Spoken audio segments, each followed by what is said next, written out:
keep telling me don't hang around. It's been a long time coming, but I know a change gon' come. Oh, yes it will. Then I go to my brother and I say, brother, help me please.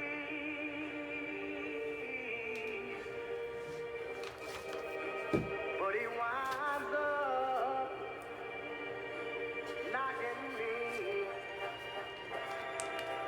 back down on my knees. Lord,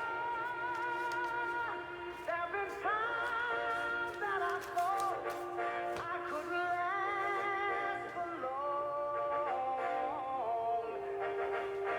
Now I think I'm able to carry on. It's been a long time coming, but I know a change gon' come. Oh, yes it will.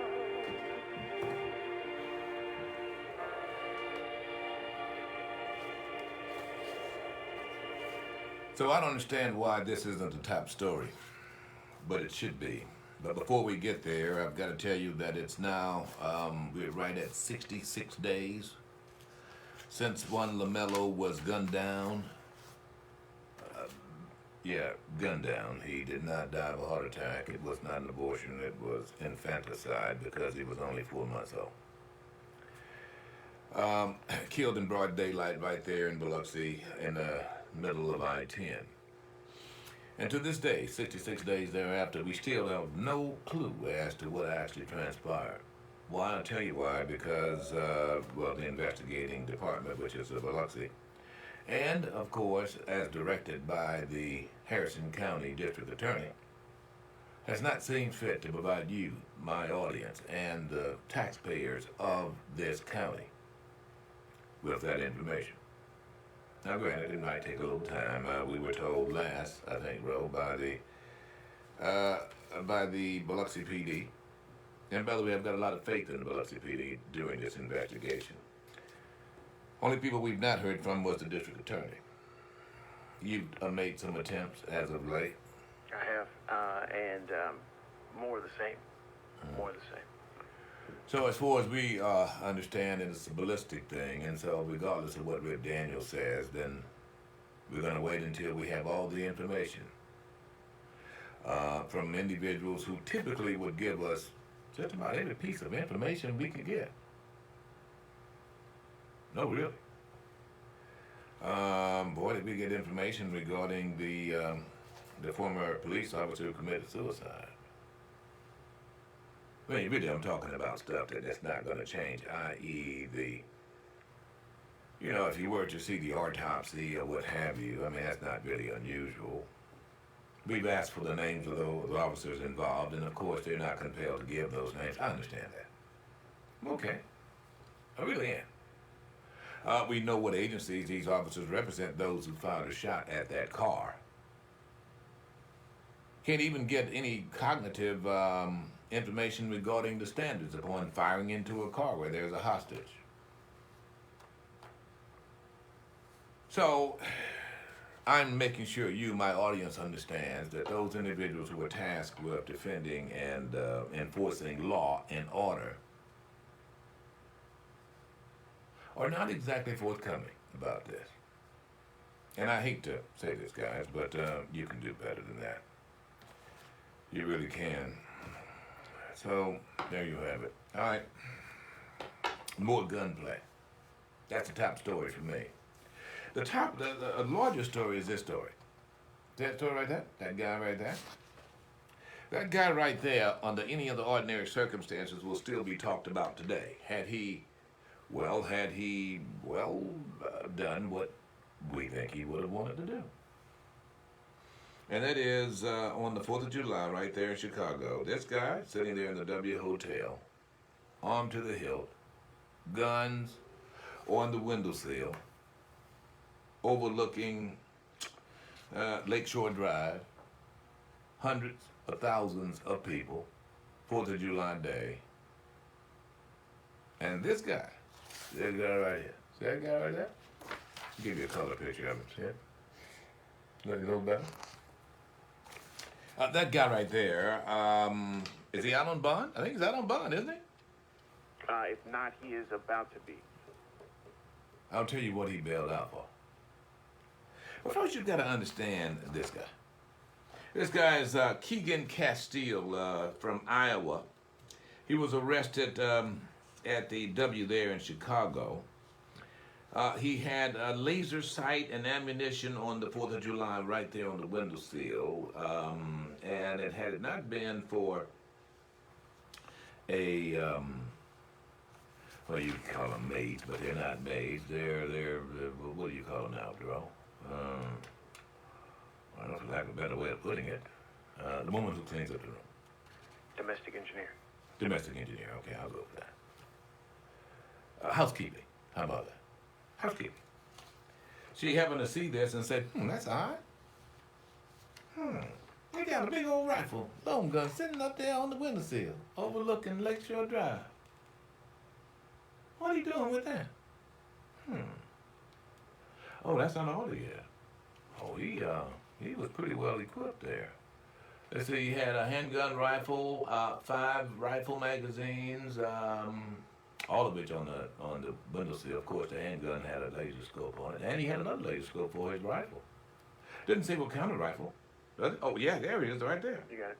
He's got a .308 caliber rifle. It's basically an assault weapon. That's what you call them, and that's what they are. It's an anti-personnel weapon. Of course, a high-powered scope with a semi-automatic handgun, 5 rifle magazines, and the like. Let's see. Oh, here it is. How about this? According to a news station, the rifle serial number was not visible. I don't know whether that was or wasn't. Yeah. You know, so Castile admitted that to having the guns in his room while he appeared in court. He also admitted to having his high-powered laser sight attachment. He had all of that. So what do you think he's charged with, America? Attempted, suspicious attempted conspiracy to commit a mass murder? Come on. No, he's not. He's not. No, Rip. Terrorism? No. Why wouldn't he be charged with that? Keegan. His name is Keegan. His name is Keegan. Last name Castile. Keegan Castile. Yeah. Yeah. From. Well, the last name Philando Castile didn't work there. Well, that's true. It didn't, but it's different spelling. You see, I-L-L-E as opposed to E-E-L. Ah, okay. Yeah. Another clue here. Ankeny, Iowa. Ankeny, Iowa. What is that about? What do you mean? I don't know. What does that mean? Ankeny, Iowa. Ankeny, Iowa. What's Ankeny, Iowa? That's where this guy's from. That's So- Ankeny, Iowa. Oh, well, that's right, in Iowa. Yeah, there's not a whole bunch of, No. So here's a story that, thank goodness, a housekeeper stopped from happening in my view. Maybe not in your view, but in my view. Man shows up in a plush hotel, the W, and armed to the hilt, overlooking Lakeshore Drive, and his weapons there on the windowsill. You gotta be a little bit suspicious. So police said the rifle was in a very suspicious position. He did. Well, okay, very good. Castile was charged with aggravated unlawful use of a weapon, and a judge told him while he's legally able to own the gun in his home state, clearly we aren't in Iowa. You're not in Iowa anymore, Dorothy. I want you to understand why this story is significant to Rip Daniels. There are 10 African Americans in Massachusetts. Call themselves the Moors. I don't know if they bailed out or not, but every one of them were arrested under suspicion. Gun charges. Now listen to me now. All African American, right? Seemingly suspicious because, after all, it's 2 a.m. in the morning. And here they are. They're putting gas in their car on their way to Maine. They weren't around a bunch of crowded people. They weren't overlooking Lake Shore. They didn't even have their weapons trained on anything. Gave instructions as to where they were going. But yet, right away, that seems suspicious, and they've got to be arrested, bro. Oh, immediately. Or at least until the standoff ends. You see this guy? This guy is out on $1,000 bond. This guy. And Chicago has some of the toughest, I mean, just as tough as what you have in Massachusetts, tough gun laws. Oh, they do. There's no doubt about that. But they all fell flat on this guy. Let's see here. According to the Cook County court records, Castile was charged with 2 counts of felony unlawful use of a weapon. Is that it? It looks like that's it. Let's see. Police are retraining. Let's see. Okay, here it is. Police are retaining possession of Castile's guns, but he's allowed to return to Iowa as a condition of his release. He's required to return to Illinois for his court hearing. His next hearing in Cook County is scheduled for July 14th. That's it for him, bro. Yeah, for now. Meanwhile, the Moors, Rise of the Moors group, has their reigns delayed now. Really? They do. Well, I've suggested that I think they're going to be released. However, they were being held. Like this guy, free on $1,000. This is a class 4 felony without a possibility of probation, meaning if convicted, you go to prison for 1 to 3 years. Possessing a gun with a defaced serial number, bumps, is it is a, well, it was a 3 felony, 2 to 5 years. So my understanding, the serial number was off. I looked at that with John Desai, but now it looks like the judge is instructing him as much. It did not confirm that the serial number was gone, but here he had no serial number on his weapon, and he's sitting there on the windowsill in Chicago. 308, live round. Well, you gonna give this guy the benefit of the doubt? 4 magazines next to it. Semi-automatic handgun. Not even top news story here. No one. Oh yeah, well, thank God they caught this guy. Thank God they caught him. There's no telling what would have happened. Right? No telling. However, we've got to give it a lot. After all, the guy looks like this, and he's not part of an organization. He's got no criminal background. And he's not associated with anything. We're gonna check his Facebook post to see. And have you checked his family? Castile is the owner of Omni Garage in Des Moines, Iowa. Hadn't indicated why he was there in Chicago, outside of wanting to pick off hundreds of thousands of people if he could. It's a matter of time that this is going to happen. There's no doubt in my mind. You wanna hear his background, which makes me I think that he's just another loser, like many of the guys like him. And by the way, when I say like him, in this case, it's just a loser. You know what I mean? These guys, can't keep a girlfriend, a wife. Of course, he was there with his wife and children. How about that? Did you know that? He and his wife and 2 children were there in the room. Hadn't heard from her since. Makes me wonder about that, too. Let's peer into his background. This guy, who could have very well now be the top story as we're talking about thousands or more killed there in Lakeshore Drive. Let's see here. Let's see. He lives, of course, we said he lives in Iowa and so forth. Went to high school. Had previously lived in Sacramento, California. In 2005, he was found guilty of operating a vehicle without registration. That was in Polk County, Iowa. 2006, he was found guilty of drag racing. Young man that he was, 20-something. From 2007 to 2010, he studied automotive mechanics, Universal Technical Institute there in Sacramento. In 2010, he was charged with operating a vehicle while intoxicated. That's 2010, that's 11 years ago. 2012, He was found guilty of operation of a vehicle while intoxicated again. He was sentenced to 730 days in prison, with credit time served and 723 days suspended. So he never really served time. He stayed in jail 2 or 3 days. 2 years thereafter, 2014, he was charged with driving with a denied or revoked license. The charge was dismissed. From September 2014 to August 2017, he worked as a technician in Des Moines. August, 2017 through August 2019, he was the lead technician in Car X Tire and Auto. He loves those cars, doesn't he? He loves those cars. Gearhead. So in 2019, he was charged with failure to provide proof of financial liability, found guilty and fined. What does that mean? I don't know. Oh, maybe that was insurance. He didn't have insurance. In 2017, September of that same year, he faced the same charge, which was dropped in October, giving him a few chances. Then, of course, he opened Omni Garage back in that same year.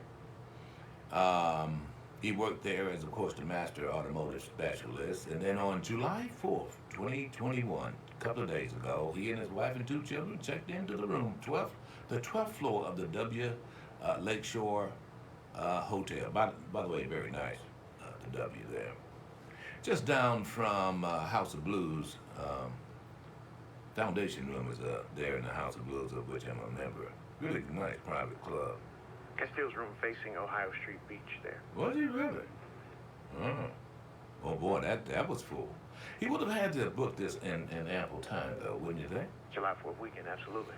So the housekeeping employee found inside the room, of course, the long rifle and a high-powered scope and a laser sight and so forth, and thought, that's all right.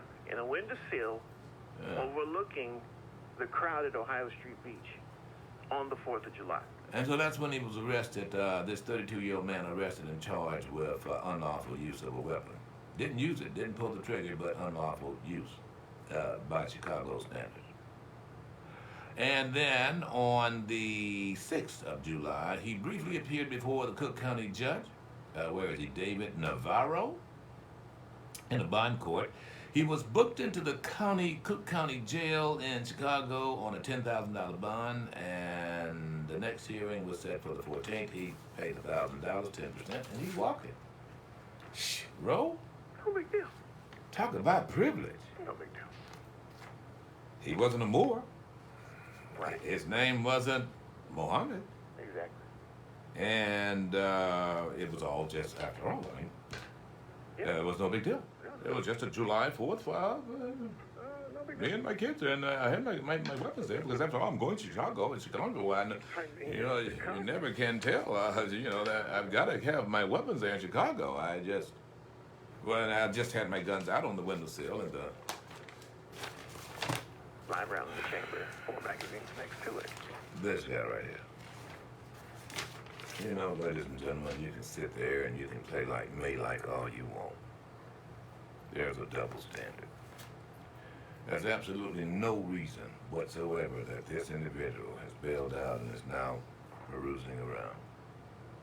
Even though his history doesn't show he's been violent, it shows he's been reckless, very reckless. And it's that same kind of loser thing, I guarantee. I guess, kind of trying to keep a job, trying to do this. Got some liquor issues, some drinking issues. Or in fear something's been taken or is being taken from it. It's the same old thing, seeking to impress his woman. Because of his other shortcomings. And I'm a little fed up with it. I'm very fed up with it. But I just shared it with you, only so you'll know the double standard. No one else is telling you this, but thank God for the housekeeper. Right. I'm not going to say thank God for law enforcement in this case, because after all, in my view, ladies and gentlemen, this guy should still be there, held on suspicion. Well, we didn't have any other charges. There was nothing else to go on.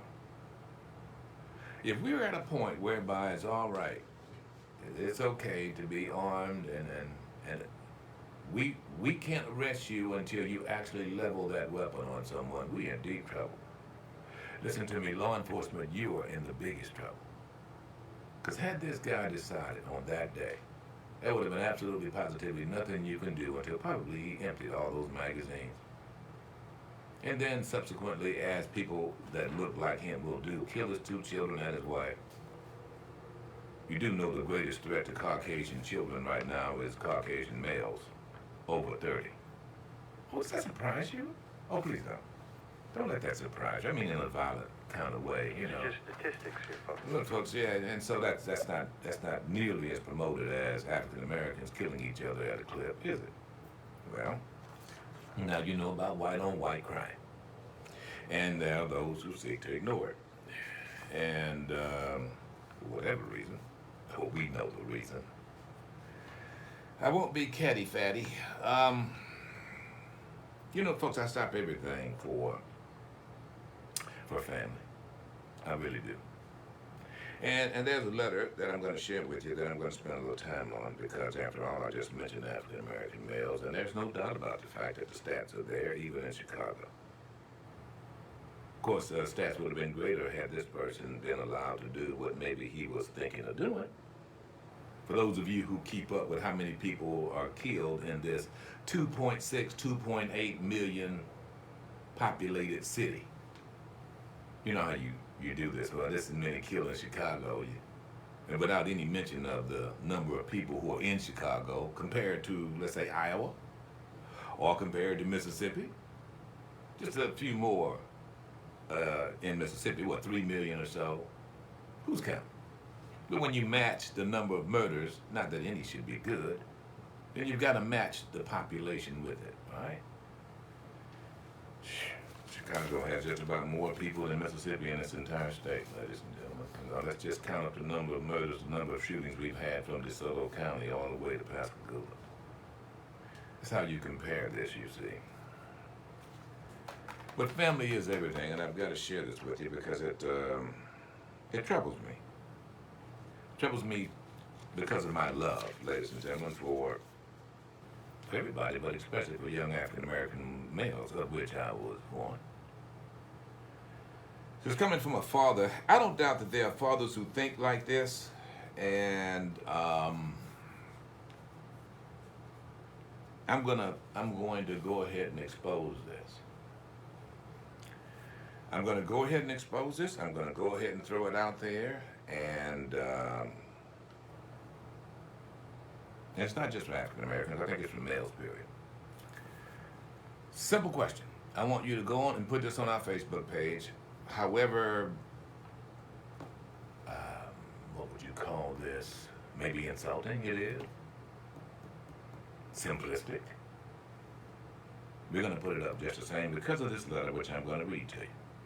Let's see the hands of the men or women who believe that mothers make little boys gay.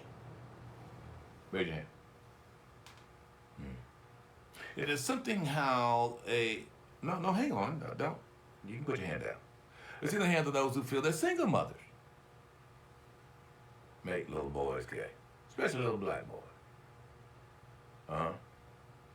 It's okay if you feel that someone is going to take you to task, don't raise your hand. But if you just think that, it's okay.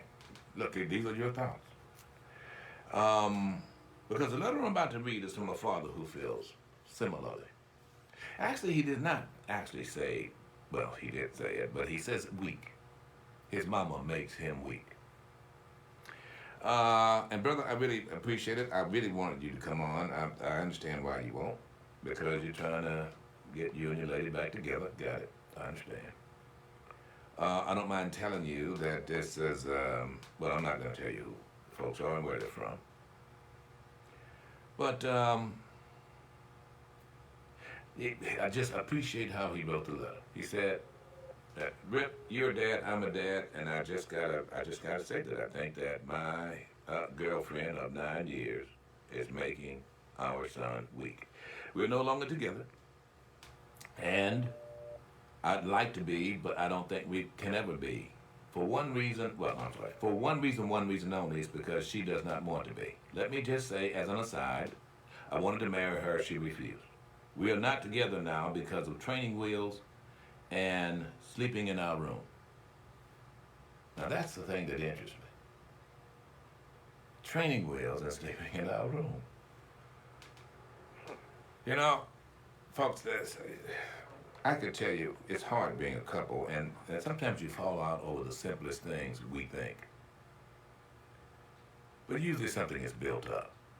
Now that's what piqued my interest to read. Of all the things I didn't expect to see was training wheels and sleeping in my room. My son is a very tall 9-year-old. He's pushing 5 feet. My wife accused me of being too hard on him, and we fought, primarily because she feels that he is still just a boy and subsequently should not learn how to grow up.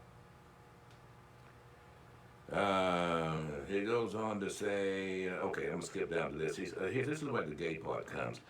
She treated him like he was gay, and he never said that he was gay. Do you believe a 9-year-old when he says he's gay? I don't know. He wants to do things, but she won't let him because she's afraid that he will hurt himself. And I told her, well, that's part of growing up. And then there is, let's see, okay, and then there is his coming into our room. He is still coming into our room at 9 years old. This all started when he was a baby. He had some problems as a child, and we let him sleep with us until he was somewhere around 5 or 6 years old. You see, the parents would do that. You know, I might let my little girl, but my little boy can't sleep with me when he's 5, 6 years old. They pee, bro. Everybody pees her. Well, I know, but in the bed, they dream some things, and then all of a sudden, they get wild.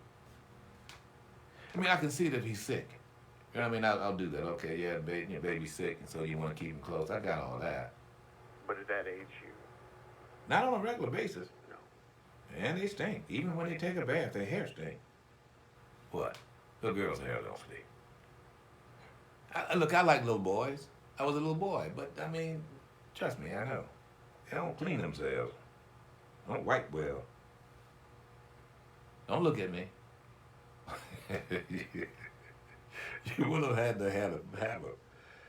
So he says here that she tells him to go to his room, but in the middle of the night, he comes back into the room, and sometimes I will find him sleeping at the foot of the bed. I'll get on to him about it, and then she gets on to me, and that's where it all starts. I don't mind telling you, Mr. Daniels, I have a domestic violence charge, but I was not domestic violent. It's just that she and I became belligerent. Let's just put it that way. So he goes on, and basically, let's see, he goes on with a question here. Here's the question. I thought it was very good. I listen to you all the time, and I think that you have some pretty good ideas. I know that you're not an expert. I hear the expert, laugh, or whatever. And I really want to know how it is possible for me to tolerate her treating him like that, and we get back together. I just can't bring myself to let my child grow up this way.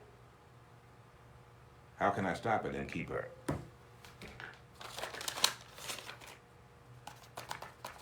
Two 228-896-9455. First thing we've got to deal with here is this whole idea of a mother making a boy weak. You believe that? No. Okay, I'm gonna go on the record. I believe that. So you tell me why you don't think a mother can make a boy weak. Well, let me rephrase here. A mother can make a boy weak, but by and large, I'm not going to be able to say that all single mothers make their boys weak. I like to think I'm living proof to the contrary. Hmm. Hahowever, I have seen the converse of what I just said. So I know it is possible for it to happen. It does happen. It has happened. I'm not saying it never happened. Do you think there's a correlation between the number of single-parent, mother, head of household, and the number of gay men in the nation right now? No. You don't. So you don't think that the number of single-parent, mother, head of household is encouraging little boys to be more like mothers? No. I think that was very, I think it's very safe, bro. I guess you're gonna let me put my head on the chopping block. Thank you very much. The reason why, I honestly feel what I said, because I don't see all these single mothers teaching their boys how to be mothers or parents. They will learn it by example. They're not, though. They're not learning how. Yes, they are. They're not. They're not learning how to cook. I'm gonna go. Look, I'm gonna go way out on a limb here, folks, and just be the bonehead. I don't mind telling you, and trust me on this. I'm not pretending. I'm gonna go get the axe. Hold on. Well, you go get it. Go ahead and get it, because I'm gonna tell you there is a correlation. I think that there are things that little boys are not allowed to do and or experiment with and or learn because there are mothers who impart their own fear upon them. And look, Mom, I know you nurture it. You want to save him for himself. But it does make him weak. It does. There are certain things expected. Look, folks, you can be gay and still be a brute. Look, being gay is completely out of the subject for me. What I'm talking about here is being able to utilize your skills. Utilize whatever testosterone you have. That doesn't mean that all boys are the same. But it does mean they have more testosterone than you, Mom. That's why you can't understand why they go crazy when they go through puberty. You don't understand that. I don't care how smart you are and how much you think you know your baby. You don't know a damn thing about a boy going through puberty and his little nipples get hard and his little dingling starts to do things that you don't have a clue of, and that's okay. But all of those things affect his disposition and his mindset. You don't know about that. Get ready for a very long show. It's about family, and I'm up for it. We'll be back. Now existing customers and new customers.